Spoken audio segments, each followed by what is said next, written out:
The necessity of meditation. This is a requested video which comes from Jack. And brother, it's a great question. Thank you for your support. And if you guys want to request a video, click the Aurini's Insight link down below. Now, meditation. Why is it necessary? Why is it important? What's the purpose of it? And meditation, prayer, feel free to toss in your own word there. I'm going to start off by asking you, what is Western literature? You see, Western literature is actually a very unique development in history. There's a certain quality that, especially starting in the Renaissance and moving forward from that, there's a certain quality that you get in Western literature that's just absent before that and elsewhere in the world. And you can sum that up as the character's arc, the growth and change that they make within themselves, which corresponds to a growth and change in the world around them.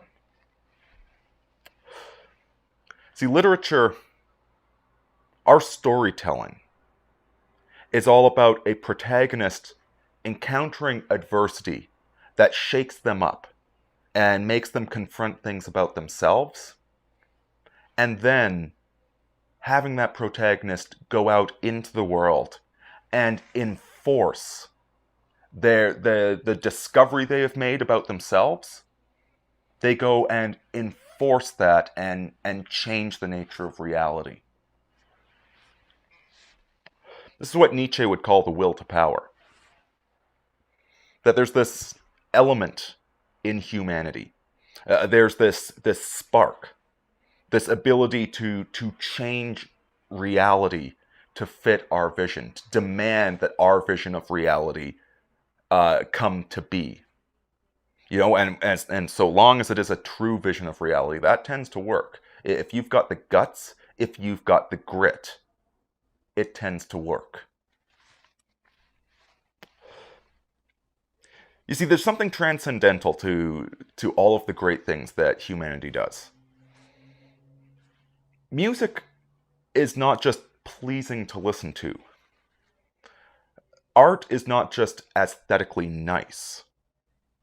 And civilization, it's not merely the natural product of free market economics and evolution. Okay, we certainly see some very complex behaviors coming from ants. Some phenomenal, amazing things coming from ants. But we don't see civilization. We don't see ideas. We don't see that divine spark of creation. That divine spark is something that comes purely from humanity. No other animal has it. And so where's that spark come from? Well, let's talk a little bit more about what that spark does first. In particular, there's going to be another requested review coming up for the movie Tombstone. And I think this movie really illustrates the fact that it's men who create civilization. Not women, men. Women have their own mysteries. Sometimes I understand women very, very well. Other times, I have no idea whatsoever, and I couldn't tell you what women's mysteries are. Women certainly sustain the race. They comfort the race. But they don't create civilization. That's entirely the domain of men.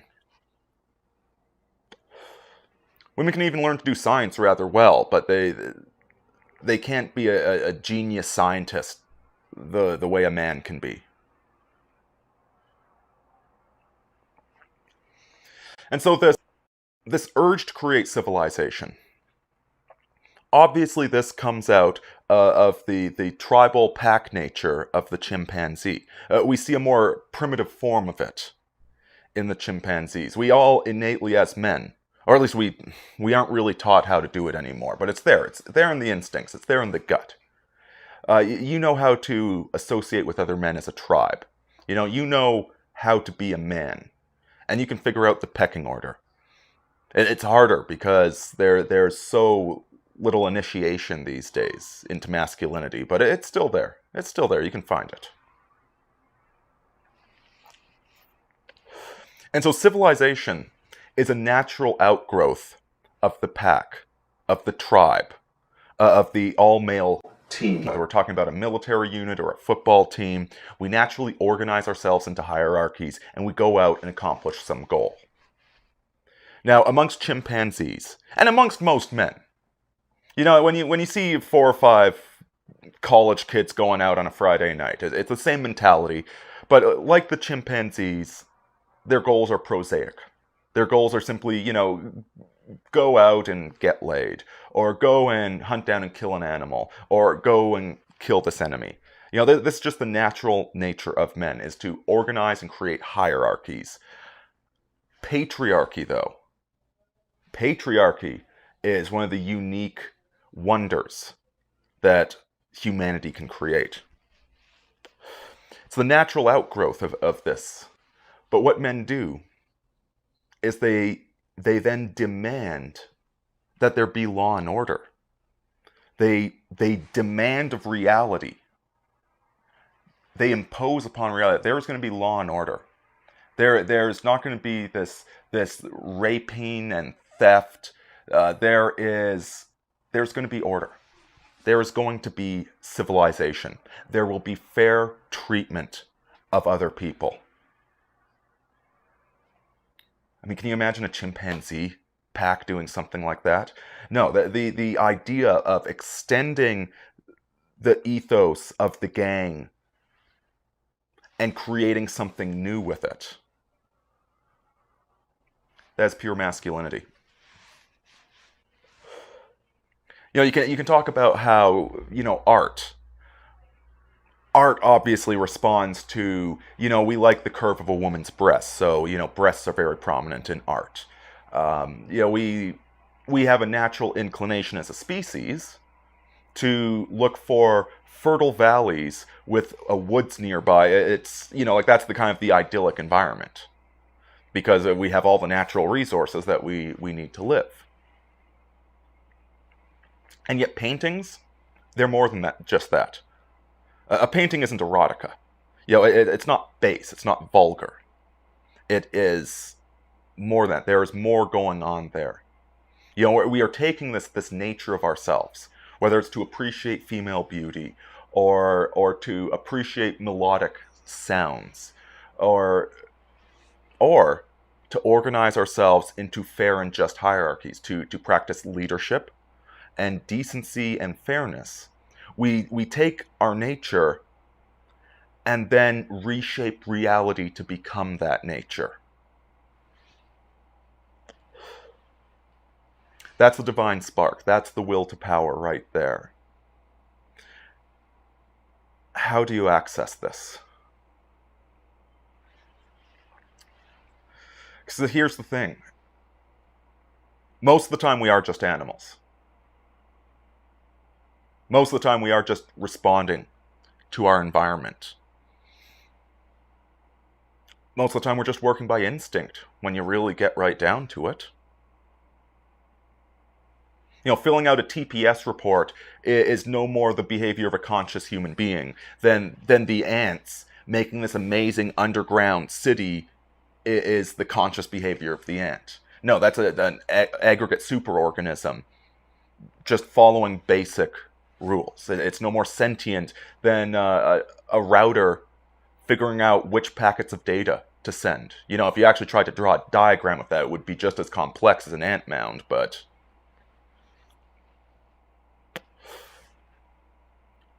No, the spark is something more than that. And when you are surrounded by the world, constant sensory input, sensory overload, constantly bumping into other people, responding, reacting.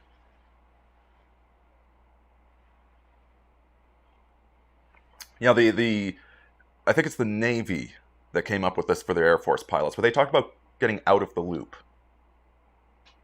You know, the respond, react, adjust, respond, react, adjust. The loop of how people behave. And the way that you win a dogfight is you jump out of the loop. You jump out of the system. Juiced, I think they call it. The same thing for civilization. In this movie I'm going to be reviewing, Tombstone, it's about two gangs of men. Why is it that one of them wins out over the other? Because one of them jumped out of the system.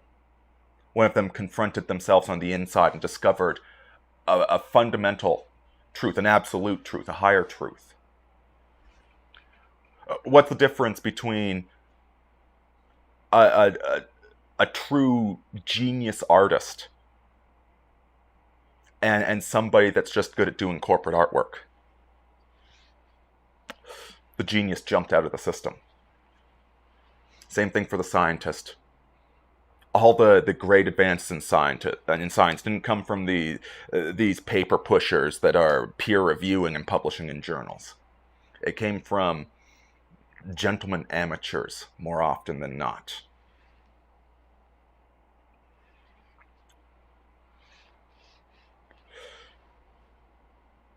And this is actually going back to literature. This is the one thing you don't see in literature much of the time, because it's very hard to explain or describe or to film.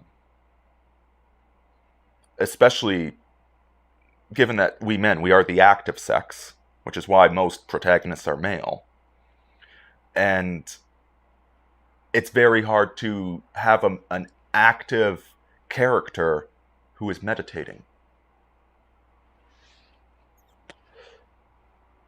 But the difference between the protagonist and the antagonist, the reason the protagonist has victory, the reason the great artist is a great artist, and the reason that civilization exists, it's because of the man that jumped out of the system, the man that retreated from the world. Respond, react, adapt, respond, react, adapt. They got away from that noise. And they sat in the silence and asked themselves, who am I? What do I stand for? What is the truth?